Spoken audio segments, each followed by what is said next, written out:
Bienvenido a Reflexiones, un espacio en modo beta para pensar nuestra práctica de gestión de talento. Nuestro invitado de hoy, Oscar Frejedo, partner en Seibi Consulting. Hola, bienvenidos a esta nueva edición de Reflexiones. En esta oportunidad estamos con Oscar. ¿Cómo te va? ¿Cómo andas, Gabriel? ¿Cómo anda, amigo? ¿Todo bien? Muy bien, muy bien. Gracias por la invitación. No, por nada. Oscar trabaja y fundó Seibi Consulting junto con nuestro amigo Manuel Arias. Sí, señor. Que anda ahí viajando. Anda viajando por el país. Y la idea es hablar un poco de experiencia empleada. Sabes que antes que nada, ahí te quería contar. Muchos nos preguntan por qué Sabi. Y siempre esta confusión si se dice Seibi o Sabi, pero la pronunciación es Sabi. Y es un slang inglés que significa que alguien aprendió de la experiencia, ¿no? Y eso nos pasa un poco a nosotros, que lo que queremos transmitir a partir de la experiencia de la consultora es mucha de la experiencia que ganamos con Manuel y con el equipo de la consultora trabajando del otro lado del mostrador, como decimos nosotros, y poder compartirlo con otras empresas, y a partir de ahí es nuestra propuesta de valor como consultora. Y tanto vos como Manuel tienen un perfil muy de compensaciones, la historia, el pasado. ¿Cómo es que se metieron en esto y se dedicaron a la experiencia de empleado? Mira, tanto Manuel como yo trabajamos ya desde que éramos bastante jóvenes, saliendo del scope de Argentina, y nos tocó gestionar toda América, o incluso Manuel ha tenido que trabajar para Australia, para otros países. Y cuando tenés que gestionar un área como el área de recompensas, desde esa perspectiva, necesariamente tenés que empezar a ir a cuestiones mucho más macro. Y cuando vas a cuestiones más macro, justamente te despegás de la cuestión técnica de la compensación, o de lo que se hace quizás más a nivel local de la compensación. Tenés que empezar a pensar cuestiones que tienen que ver con cultura, con filosofía, con guidelines generales y con mucha política. Entonces, desde ese lugar empezamos a descubrir y empezamos a caminar otros senderos dentro del área, y de tener que darle otro foco al área. Y ahí es donde empezamos a descubrir estas cuestiones, ¿no?, que trabajamos mucho desde la consultora, que tienen que ver con experiencia del empleado, experiencia del cliente, métricas, cultura, liderazgo y cuestiones que verdaderamente tienen mucha influencia sobre cómo se vive y se trabaja dentro de las organizaciones, ¿no? Entonces, desde ahí fue ese clic, que ya lo hicimos desde otra perspectiva. ¿Y cómo, para empezar a dar algún marco, qué entienden por experiencia de empleado? La experiencia del empleado tiene que ver con un concepto que se maneja, que es la economía de la experiencia, ¿no? Que el valor económico de los productos que se entregan desde las empresas, o de los productos que se consumen, están atados, si uno lo mide desde principios del siglo XX hasta ahora, a 4 puntos de evolución. Primer punto de evolución es el commodity, el segundo es el producto, el tercero es el servicio, y el cuarto, y el más actual de todos, es la experiencia. Y lo que decimos nosotros es que si las experiencias, si las empresas van a buscar entregar una experiencia diferencial a sus clientes, lo tienen que hacer a partir de su cultura y a partir del liderazgo dentro de las organizaciones. ¿Qué hace esto? Que las empresas puedan tener un diferencial competitivo muy difícil de clonar. Porque si uno va a pensar en un commodity, en un producto, en un servicio, muy probablemente tengan características muy fácilmente replicables por otras empresas, ¿no? Las características técnicas de un producto, la forma en que se entrega un servicio, pero muy difícilmente te puedan copiar, te puedan clonar la cultura. Si se trabaja la cultura como un diferencial competitivo, ahí es verdaderamente algo que puede ser lo que decís, la palabra que se usa en inglés que me gusta mucho es game changer, ¿no? Puede marcar la diferencia y puede marcar el futuro de los negocios. ¿Cómo se hace eso? A través de la cultura, a través de la gente, y muy fuertemente a través de los líderes. Porque a mí hay cosas que me llaman la atención, ¿no? Yo mucho tiempo trabajo en recursos humanos, y de golpe se instaló el concepto de experiencia de empleado. Y no hace muchos años que pero brotó con una viralidad muy fuerte. ¿Por qué? Yo creo que tiene que ver con esto, con que las empresas necesitan entregar un diferencial al mercado y dejaron de encontrar formas tangibles de poder hacerlo, ¿no? Y también se dieron cuenta que la única manera que tenían de lograrlo era a través de la gente, ¿no? Y empiezan a jugar estos y a mezclarse conceptos como marca empleadora, propuesta de valor, estas grandes encuestas que se corren en el mercado, de ver quién es mejor empleador de otro, y ahí también se empieza a producir mucha confusión, ¿no? Porque uno declame o porque una encuesta declame que una determinada empresa es mejor empleador, no necesariamente lo es, ¿no? Desde nuestra perspectiva lo va a ser en la medida que la experiencia que tienen los empleados dentro de la organización es una palanca fundamental para traccionar los drivers más importantes del negocio. Si no es así, si no hay una conexión entre una cosa y la otra, no funciona. Y creo que ahí es donde las empresas empezaron a ver que podían traccionar un diferencial competitivo a partir de manejar la gestión de personas a partir de este concepto. A ver, es un concepto nuevo y como todo concepto nuevo también va sufriendo estas mutaciones en tiempo real, ¿no? Hace, si se quiere, 4 o 5 años también se hablaba mucho de marca empleadora, pero después cuando las empresas se pusieron a trabajar en marca empleadora se encontraron que no tenían mucho para contar. Y la marca empleadora es la herramienta por la cual la empresa da a conocer la experiencia del empleado o cómo es trabajar en esa organización al mundo corporativo. Y si tu mensaje es muy pobre y tu propuesta de valor es muy pobre, y quizás tenés que replantearte si lo correcto es trazar primero una estrategia de marca empleadora. Y por ejemplo, estos monitores, ¿no? Que nosotros técnicamente los llamamos monitores, como puede ser el ranking de Great Place to Work o Apertura o otros que andan dando vueltas por ahí, es una forma de exponerse que tiene un doble filo, ¿no? Uno puede quizás cumplir con determinados requisitos para posicionarse muy bien en esos rankings, pero después la experiencia interna en las empresas que están viviendo los empleados, y eso puede generar una resistencia y puede generar una cuestión de clima muy, muy difícil de resolver. Creo que ahí es donde surge esta necesidad de trabajar con mayor profundidad la experiencia del empleado. A ver, te lo digo en castellano, es cuando a veces hay prácticas que determinadas organizaciones la hacen más para la tribuna que por lo que realmente sienten que la viven o les vibra, ¿no? Totalmente, y lo notás muy fuertemente apenas tenés las 2, 3 primeras charlas en una empresa que quiere encarar alguno de estos tipos de proyectos.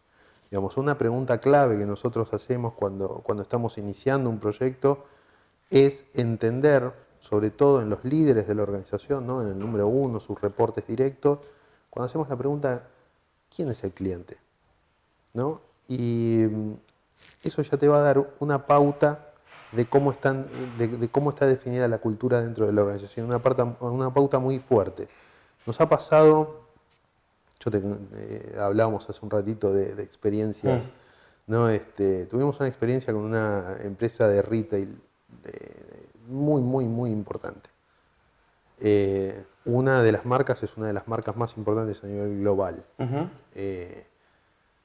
Y tuvimos esta ronda de preguntas con la mesa de dirección y demás. Como mínimo obtuvimos 5 respuestas diferentes. En un grupo de 8 entrevistas obtuvimos 5 respuestas diferentes de quién es el cliente. Eso nos dio una pauta de que el proyecto iba a andar mal. Digamos, indefectiblemente, porque si no tenés foco en a quién tenés que brindar servicio, a quién le vendes tu producto, cómo lo vas a hacer, de qué manera lo vas a hacer, brindando qué tipo de experiencia, ya tenés algo en el ADN del proyecto que es muy difícil. Y ni hablar cuando eso empezó a permear y empezamos a indagar más hacia las bases, digamos, de cuál es el sentido de todo el trabajo que se hace en esta organización. Estaba muy disgregado. y realmente fue un proyecto que no llegamos a un punto interesante o a un agregado de valor fuerte. Sin embargo, en otras compañías, donde incluso uno podría decir que el concepto de cliente es más difícil de diseñar, como podría ser, por ejemplo, una compañía de exploración y producción de petróleo. Digamos, te Sí, dicen, ¿quién es? ¿quién es? Y hay que indagar, y hay que encontrar sentido de para qué se hace todo el enorme trabajo que hace la gente que trabaja en exploración y producción. Muy probablemente puedas encontrar respuestas en los accionistas, la comunidad. Digamos, las respuestas pueden ser múltiples y eso va a estar muy atado a cómo está diseñada la visión de la organización, la misión de la organización y sobre todo la cultura y cómo se lleva adelante el liderazgo. Y el alineamiento, Y ¿no? el El alineamiento alineamiento. entre todas las partes. Muchas veces los proyectos vinculados a experiencia del empleado se tornan en proyectos más digamos, con conceptos más tradicionales para nosotros, que son proyectos de cultura, proyectos de liderazgo y procesos de entendimiento de procesos internos, ¿no? Vos me hacías una pregunta al principio de cómo Manuel o yo, digamos, como líderes de la consultora, habíamos transitado un camino desde un área muy dura, muy a nuestro comienzo de carrera, hacia estar trabajando cultura y demás. Y hoy, digamos, con total convencimiento te digo, cómo se gestionan las recompensas dentro de una organización es un pilar de la cultura fundamental. Digamos, básicamente, y hablándolo en términos totalmente coloquiales, es uno paga como piensa. ¿No? Está bueno, uno paga Y a como partir piensa. de cómo se diseñan los sistemas de incentivos dentro de una organización, uno va a entender verdaderamente cómo piensa la organización y qué valor da a determinados drivers dentro de la gestión de recursos humanos. Ok, vamos por partes si te parece. Por ejemplo, una compañía mediana, eh, ¿cómo empezó a escuchar el concepto y quiere saber cómo está parada? Ujú. Con recursos intermedios, ¿no? O sea, quiere empezar a tener una primera idea. ¿Qué puede hacer?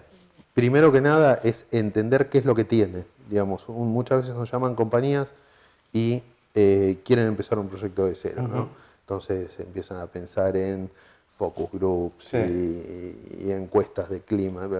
Pero no, muchas veces las empresas ya tienen todo un camino recorrido, incluso empresas medianas que son muy prolijas en su gestión de personas.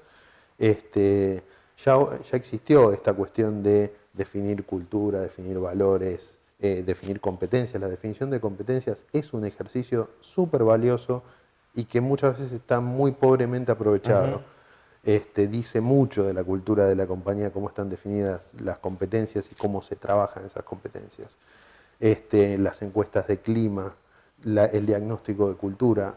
A ver, todas estas son herramientas absolutamente tradicionales y que tienen muchísima información para exprimir y que se pueden usar para trabajar en la definición de lo que puede ser la propuesta de valor para los empleados, que es el pilar fundamental a partir del cual se puede trabajar la experiencia del empleado, y definir justamente una estrategia de experiencia del empleado y, si se quiere ir mucho más allá, en la de marca empleadora, ¿no? De cómo mejorar tu reputación hacia el mercado también. Suponete una compañía diseña o piensa una propuesta de valor que sea desarrollar a sus colaboradores, bla, bla, bla, bla, o lo que sea. ¿Cómo esa propuesta la relaciona con la experiencia del empleado en las distintas etapas de vida de un empleado, ¿no? En el proceso de captación, de ingreso del colaborador a la compañía, en su inducción, en su desarrollo? ¿Cómo va pensándola o cómo la puede atravesar? A ver, ahí nosotros tuvimos un ejemplo hermoso que es un caso para nosotros de éxito muy muy fuerte, que es en una compañía de telecomunicaciones, que habían trabajado en la definición de su propuesta de valor y un día nos llaman y nos dicen, bueno, ya hicimos el trabajo, estamos muy conformes, nos gusta esta definición que hicimos de nuestra propuesta de valor para los empleados, pero honestamente no sabemos cómo continuar, no sabemos cómo seguir adelante. Bueno, El programa que diseñamos para ellos tiene un título que es El líder como promotor de la experiencia de valor para los empleados, ¿no? Es un programa que se armó por células en las cuales un líder, cualquier líder de la organización, pasa a ser mentor de otros 5 líderes de la organización. Y así se va replicando. Y son los mismos líderes los que se entrenan sobre cómo es vivir la experiencia de valor que definió la compañía dentro de la compañía en el día a día. No en un proceso específico, como podemos decir una inducción, sino en lo que hacemos todos los días. Y si alguien tiene influencia en la vida, en el trabajo y cómo se vive dentro de la organización, la experiencia de empleo, es el líder, el mando medio. Y muchas veces, por supuesto, tiene una cuestión fundamental, el alto liderazgo, ¿no? El gerente general, sus reportes directos, pero quizás no son los que están más cercanos al día a día de la operación. Entonces, por eso fue muy importante que, tengo un número en la cabeza, no quiero equivocarme, pero aproximadamente 600 líderes pasaron por este programa a lo largo de 3 años. Y siguen pasando, ¿no? Porque esta cuestión del boca a boca, del trabajo prolongado, son programas que duran 6 meses, con determinados encuentros, con mediciones, con indicadores que van marcando cómo va evolucionando, con feedback de los mismos líderes, tanto de los líderes que son mentoreados como el líder mentor, van dando sus opiniones, y fue un programa que a su vez se alimentó en sí mismo porque fue mejorando y se le fueron introduciendo cambios a medida que se fue evolucionando, y funciona muy muy bien. Vos me preguntás, ¿cuál es la clave? Que los líderes se comprometan y que los líderes verdaderamente sientan que esa propuesta de valor es algo verdadero. Ahora, ¿no? Que hay coherencia. ¿Qué diferencia, si se te ocurre, ¿no? ¿Qué diferencia hay entre lo que vos contás y un programa de desarrollo de liderazgo de mandos medios de lo que hace 5 años se hacían normalmente? Que justamente los programas de liderazgo parecieran, a mi gusto, estar muy compartimentados, ¿no? Como que uno pasa por estos programas de liderazgo, los has pasado, y te van dando fórmulas, ¿no? Para definir objetivos tiene que hacer de determinada manera, para dar feedback tiene que hacer de determinada otra, para determinados procesos, y pareciera que nos dan la mochilita llena de soluciones, y cuando uno sale al campo, verdaderamente lo que empieza a pesar es la experiencia, el entender qué está pasando, la cercanía, digamos, empiezan a jugar otros factores, ¿no? Y justamente lo que tienen que ver este tipo de programas es que se vivencian a partir de experiencias reales. A partir de lo que diseñamos son, por ejemplo, análisis de casos, pero análisis de casos reales que hayan sucedido dentro de la organización, con los cuales todos se hayan sentido y se sientan identificados, pero al mismo tiempo haciendo una bajada conceptual en qué atributos de la experiencia de empleo de esta organización se jugaron en este caso. ¿Cómo tenemos que guiarnos para resolver este caso en línea con los atributos de nuestra experiencia de valor, con los valores de la compañía, con cómo la compañía dice que quiere hacer negocios, ¿no? Y uno lo ve incluso en cuestiones muy cotidianas, se ponen en juego esos temas. Entonces, a ver, digo con esto, sirven los programas de liderazgo tradicionales donde te enseñan una variedad de herramientas que vos vas a tener en tu toolkit por supuesto que sirven, ¿no? Son una base conceptual donde la compañía de alguna manera dice, bueno, mi líder ideal en esta compañía se debería ver así. Y después, bueno, somos personas. Sí, claro. ¿no? Entonces ahí cada uno toca la partitura como pueda. Cada uno hará lo que pueda. En cambio, este tipo de programas tienen una tecla más vivencial, una tecla más de coherencia, una tecla más de verdaderamente sentir si lo que está pasando dentro de la organización y lo que está pasando como experiencia del empleado es real. Y si es real al punto suficiente de que yo lo pueda compartir y lo pueda debatir con otros líderes y llevarlo a campo con mis grupos de ¿Y trabajo. cómo medís todo esto? Bueno, las mediciones tienen que ver, vamos a hacer una gran parte y parte. Primero, ¿por qué al negocio le podría interesar trabajar en esto? ¿No? Y a partir de ahí están los a partir de ahí están los indicadores. Este programa? Exacto. ¿Por qué gastas plata en eso? Nosotros nos vimos en una charla del Hacking HR hace unos meses atrás, vos Sí. viniste, y mostrábamos un caso en el cual se medía el NPS de la empresa, ¿no? El Net Promoter Score, que básicamente dice quiénes son los promotores de tu marca, quiénes son los detractores y quiénes son los neutros, ¿no? Ahí se saca el neto y ves cómo venís en relación a satisfacción al cliente. Bueno, esta empresa lo que hizo, para tener un argumento sólido de trabajo sobre la experiencia del empleado, empezar a medir el INPS, el Employee Net Promoter Score. Entonces, básicamente es una pregunta que se le hace al empleado es, ¿recomendarías a algún amigo, familiar, persona querida venir a trabajar a esta organización? Sí, no, neutro, ¿no? Igual que con un cliente. Lo que sale es que la evolución del NPS de clientes y el NPS de empleados tiene una relación 3-1. ¿Qué quiero decir con esto? Que por cada punto que mejora el INPS impacta en 3 puntos en el NPS de clientes. Y eso es una medición que venimos haciendo desde el año 2015 hasta ahora.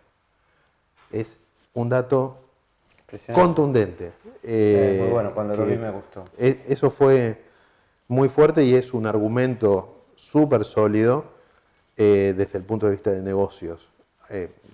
Solamente un ejemplo, pero es un ejemplo sencillo, además que es algo muy sencillo de medir. Sí, pero eso en una compañía de servicio. Imagínate un retail o un manufactura. ¿Cómo? A ver, tenés los indicadores de recursos humanos tradicionales, ¿no? Cómo venís con tus niveles de engagement, tus niveles de la medición de clima organizacional y demás, que podés encontrar nuevas correlaciones que te puedan servir para medir esa evolución y ese impacto que tiene trabajar sobre estos temas. Ahora, hay cuestiones que hay que buscar en cada una de las organizaciones. Vos me decís, ¿puede servir esta medición para una empresa que trabaja estrictamente commodities? Sería mucho más difícil encontrarlos en este mismo sentido. Sin embargo, en las empresas que trabajan con commodities hay una parte que tiene que ver con talento, que es fundamental, digamos. Hablemos de petróleo, hablemos de agro, hablemos de farma, digamos, cualquiera de ellas va a tener una tecla fundamental, es si logro captar el talento que necesito, que es escaso, que es caro, que es muy difícil de encontrar y que tenga una competencia en el mercado enorme. Tus indicadores de engagement tienen que tener una correlación, si no hay algo que no estás haciendo bien. Sí, yo estaba pensando en petróleo y sin conocer mucho, se me ocurre, no sé, por ejemplo, la gente que trabaja en pozo, el nivel de accidentología, debe haber muchas variables que se pueden cruzar. Totalmente. Nosotros estamos haciendo un trabajo ahora justamente con una empresa bastante disruptiva de exploración y producción que están en un proceso trabajando en vaca muerta, justamente en la cuenca de Neuquén. Y es justamente una preocupación esta cuestión de los niveles de conflictividad, los niveles de exposición a riesgos, la rentabilidad, la eficiencia, digamos, en cada una de estas cuestiones se juega cultura.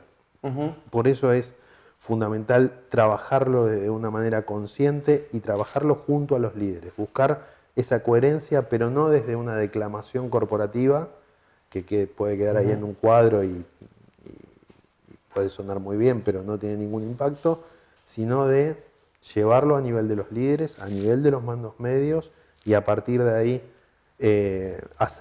intentar hacerlo lo más real y lo más coherente posible.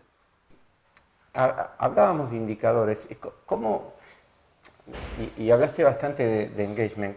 ¿Cómo puedes correlacionar entonces propuesta de valor, experiencia de empleado, engagement, cultura? ¿Cómo terminas de cerrar el ciclo? Recordás que al principio de la charla hablábamos de un proyecto fallido, Sí, esto de sí, hacer sí. una consulta de, bueno, ¿quién es tu cliente? Y que todos te dijeran algo diferente. Bueno, es uno de los puntos iniciales de cualquier proyecto, es ¿a qué le querés pegar? Digamos, le vas a apuntar a algo, ¿a qué le querés pegar? Digamos, ¿cuál es tu piedra en el zapato en este momento? ¿Es el engagement? ¿Es el attrition? ¿Es por dónde vas a ir? Y a partir de ahí tenés que elegir tus indicadores y ser fiel a tus indicadores. Muchas veces nos pasa, lo habrás visto muchas veces, ¿no? Llega la encuesta de clima, ves todos tus indicadores, algunos no te dan bien. He visto incluso decir, bueno, el año que viene, este y este que siempre dan mal, los sacamos de la encuesta. Sí, sí, O sea, directamente. lo has Arreglamos el visto. problema, sí. Listo. Bueno, Sí. de vuelta, vuelve a aparecer esta cuestión de coherencia, porque medir, digamos, siempre recomiendo algo.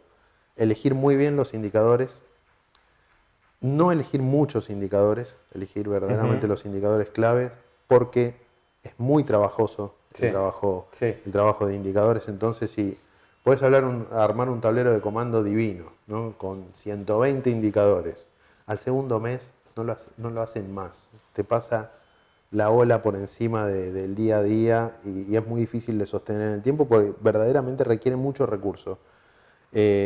Pensar en esos datos que verdaderamente podés manejar, que podés conseguir, que no te representan algo complejo, y a partir de ahí medir, y medir siempre, y actuar en consecuencia.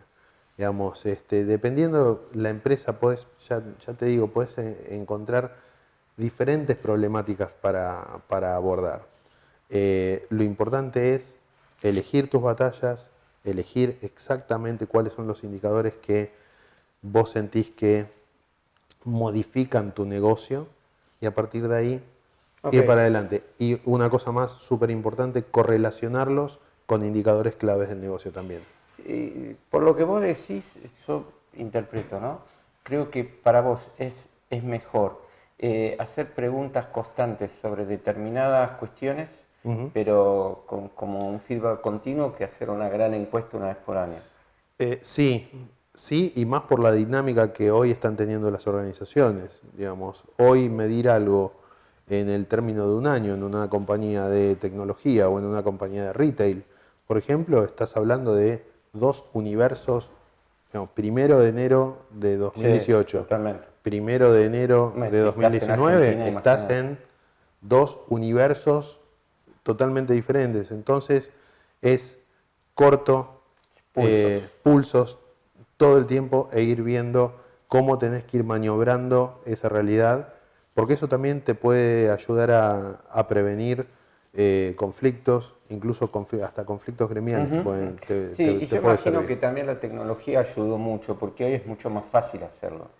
Hoy haces Totalmente. una encuesta así con nada y sin costo Solamente pensarla. con pensarla, con un nivel de ejecución muy simple, hay muchas herramientas que facilitan todo este tipo de cosas. La realidad es que cuando yo empecé a trabajar a principios de los años 90, hoy veo cosas que para mí solamente a principios de los 90 No, veía en no, no, no, películas de ciencia totalmente, ficción, totalmente. ¿no? Sí, claro, sí. Estaba pensando en eso. Y volviendo, te cambio un poco, porque me quedé con la frase se paga como se piensa. ¿Cómo ves que influyeron, hablando también de tecnología, de las plataformas tecnológicas, el tema de reconocimiento? ¿Viste las Sí, plataformas que hay de reconocimiento de la gente instantánea, cruzado en redes? sí, a ver, primero, eso lo veo como una herramienta, digamos, y hay Sí, algunas que claro. son muy interesantes y que pueden servir en determinados momentos, en determinados contextos. Eh, Veo que algunas de estas herramientas se promocionan como trabajen la experiencia del empleado de su gente, ponga esta herramienta y su gente va a apreciar muchísimo más.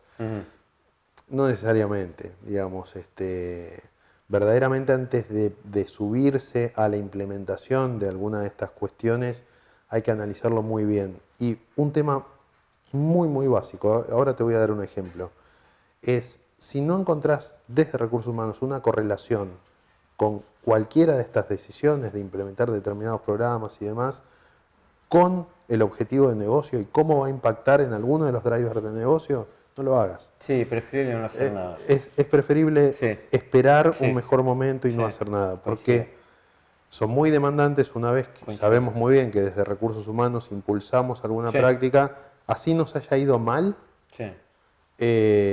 después sacarla es Sí, muy es muy complicado y no estamos acostumbrados en recursos humanos a hacer testeos, a hacer pruebas pilotos, a hacer focus group antes de lanzar una herramienta y eso es muy importante. Y ahí tenía otra pregunta para hacerte. ¿Cómo ves el tema de las metodologías ágiles en todo esto?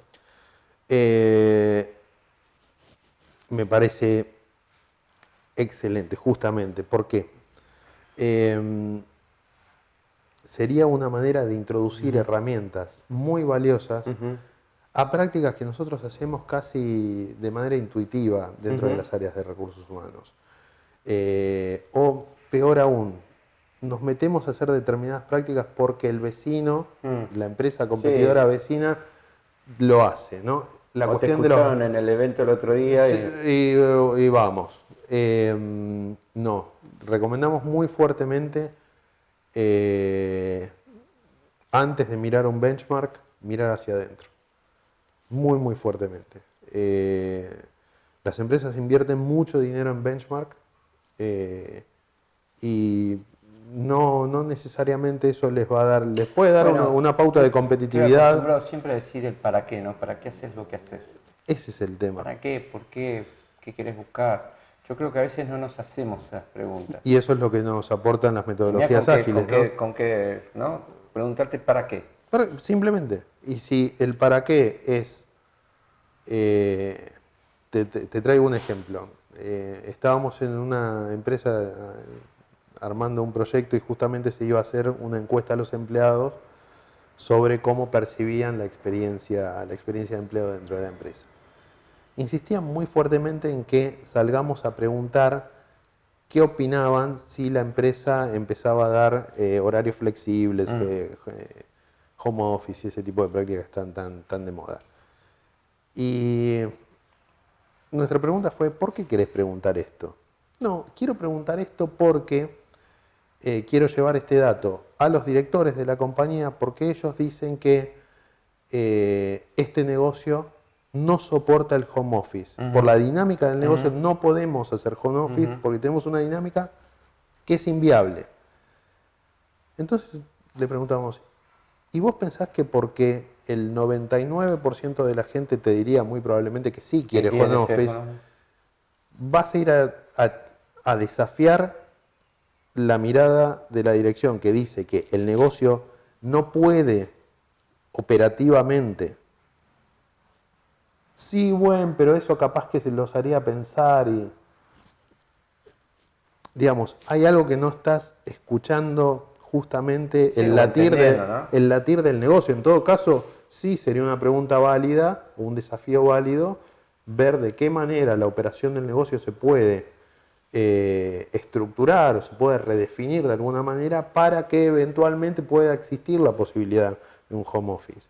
Pero si tenés al número uno de la organización y a todos sus reportes directos diciendo tenemos una operación donde el home office es muy difícil de implementar por A, B y C, bueno, quizás hay que desafiar el A, B y C. Claro, hay que entender bien de qué se trata. Porque ahí estás abriendo una puerta con los empleados justamente. Sí, claro, que no tiene vuelta atrás. No tiene vuelta atrás, es muy difícil de cerrar, generando una expectativa gigante. Es complicado.